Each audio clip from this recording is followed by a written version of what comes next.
Assalamualaikum warahmatullahi wabarakatuh. Alhamdulillahirrabbilalamin.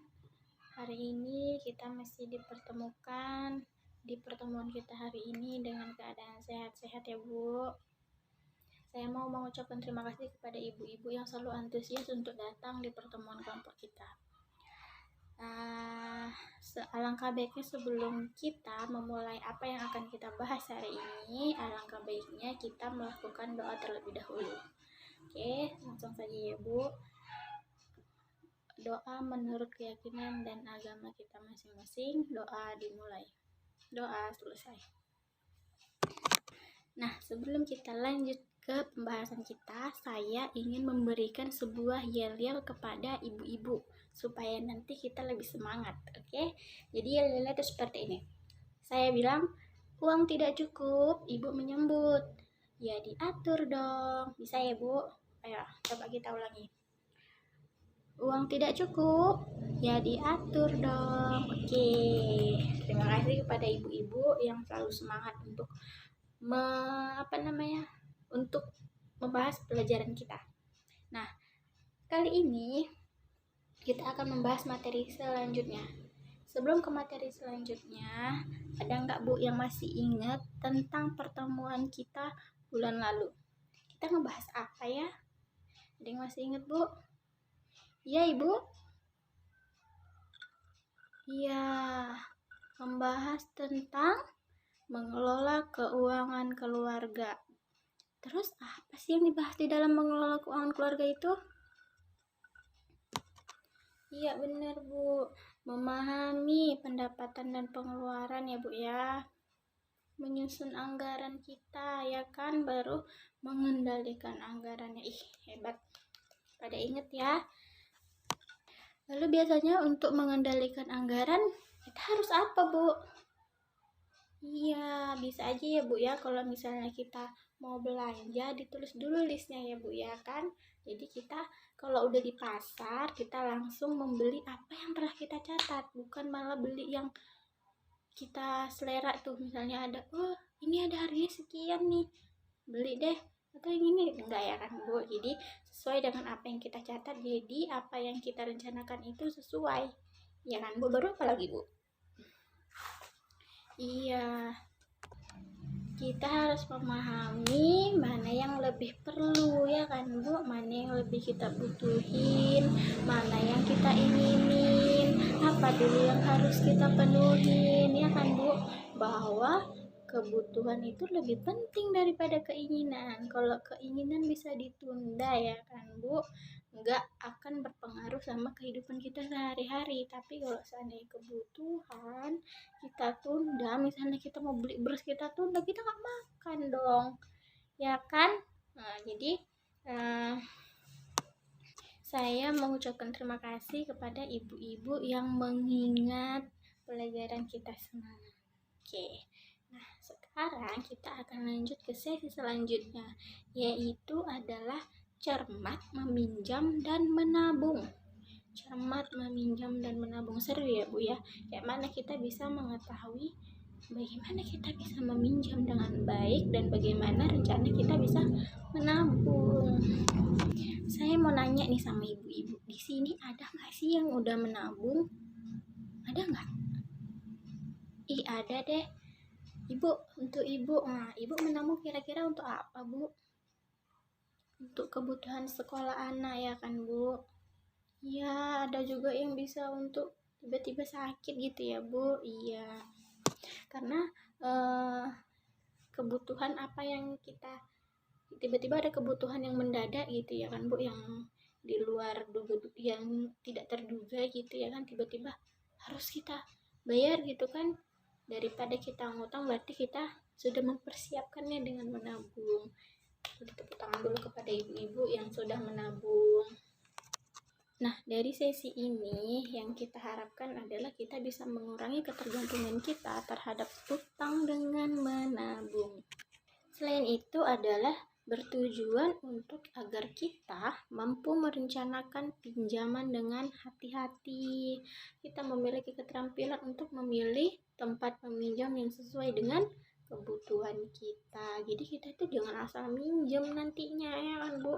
Kita paham kalau harus meminjam itu kita sanggup nggak ya untuk dia sekian, bisa nggak ya, kita jadi melihat kemampuan kita dulu, baru di sini kita mempelajari agar kita menumbuhkan rasa bahwa menabung itu perlu, karena itu adalah salah satu cara mencegah kita berhutang. Tapi kalau sekarang berhutang itu banyakan ada bunganya gitu ya Bu.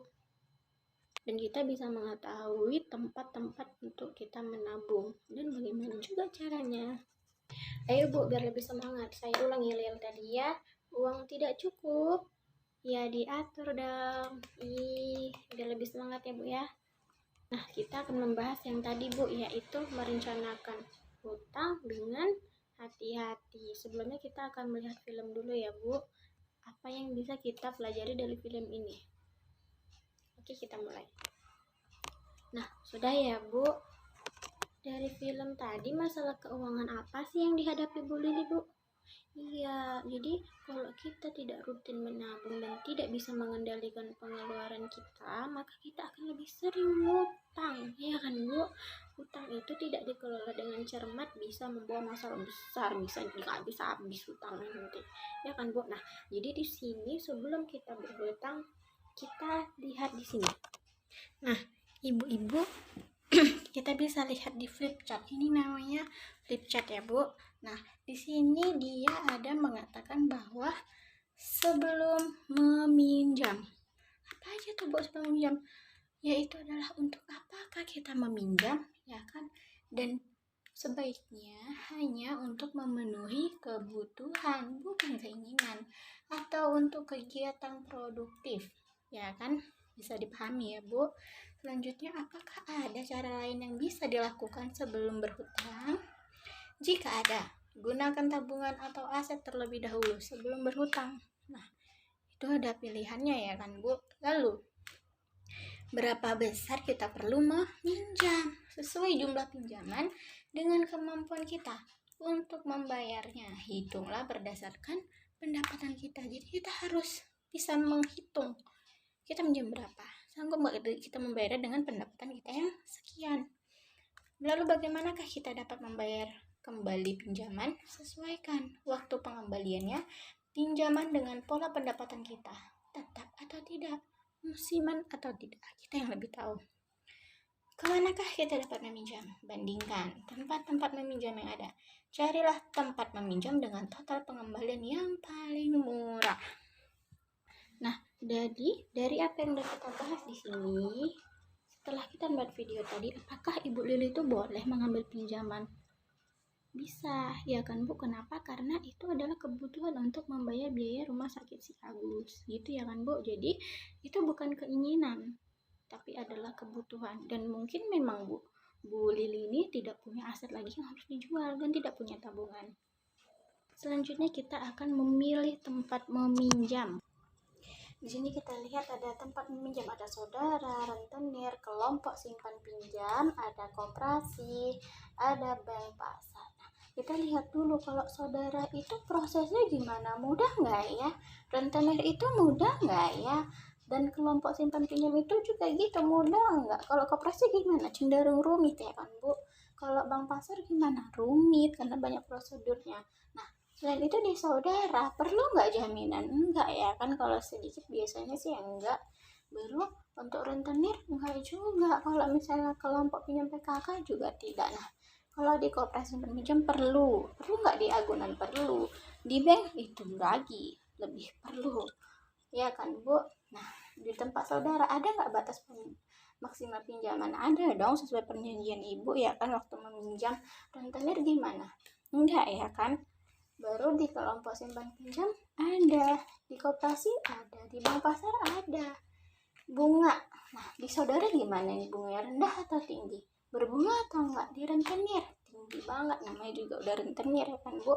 Kelompok simpan pinjam cenderungnya lebih meringankan, koperasi pinjam cenderung meringankan juga, bank pasar tinggi. Baru periode cara pengembalian kalau saudara gimana, bisa disesuaikan ya kan. Kong kali kong lah ya kan, namanya juga saudara. Kok rentenir gimana, enggak ada ketentuan dari dia. Kalau kelompok simpan pinjam bisa disesuaikan. Koperasi gimana, nggak bisa. Nah kalau bank pasar juga nggak bisa. Jadi begitu ya Bu, jadi semua tempat meminjam itu ada kelebihan dan kekurangannya sendiri. Jadi kita tinggal memilih sesuai dengan kebutuhan dan kemampuan kita. Lalu Bu, sebelum kita meminjam seharusnya kita bisa memikirkan menabung dengan rutin. Kadang kita gini, ya Allah Bu, orang dapatnya aja piro, nabungnya lagi piro gitu ya kan. Tapi tidak apa-apa Bu, sedikit tiap hari, sedikit, walaupun setiap harinya itu cuma 5.000, 10.000, tapi kalau Ibu rutin, jadi juga dia banyak Bu, nggak akan ada uang 1.000 kalau nggak ada uang 100, ya kan Bu. Jadi kita harus tanamkan dalam diri kita, oke, kita nggak tahu kapan kita membutuhkan kebutuhan yang mendadak. Jadi kita selagi belum ada masalah, kita bisa menabung dengan rutin, kecil kecil kecil, asal rutin dia akan menjadi banyak dan bisa membantu kita dalam keadaan mendesak.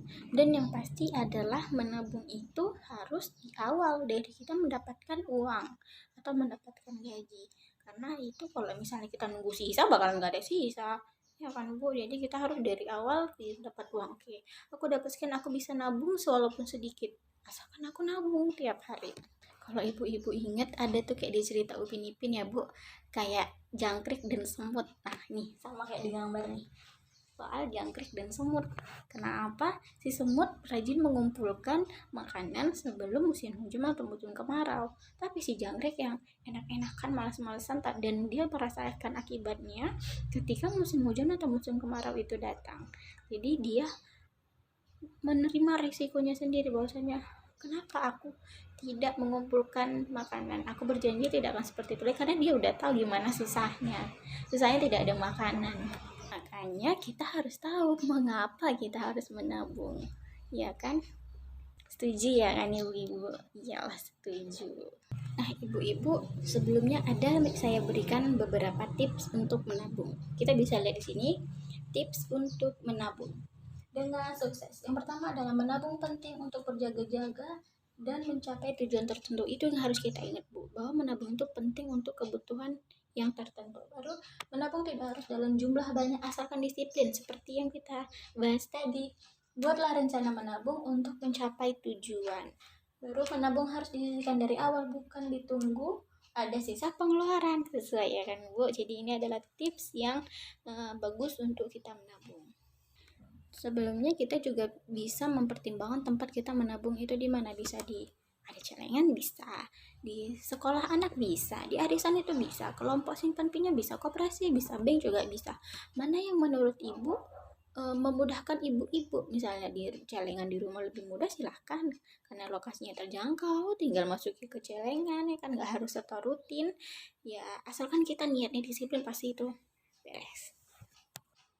Jadi saya harap apa yang saya sampaikan ada sangat bermanfaat untuk ibu, karena itu yang kita alami sehari-hari ya kan Bu. Pentingnya kita nabung dari awal, baru cermat untuk meminjam. Kalau memang harus terpaksa kali meminjam, kita harus cermat, aku meminjam di mana, kebutuhanku berapa, bisa nggak dengan kesanggupanku, atau sebelum meminjam kita bisa menjual apa yang bisa kita jual ya kan Bu. Jadi saya harap dapat menambah ilmu bagi ibu dan bagi saya juga. Jadi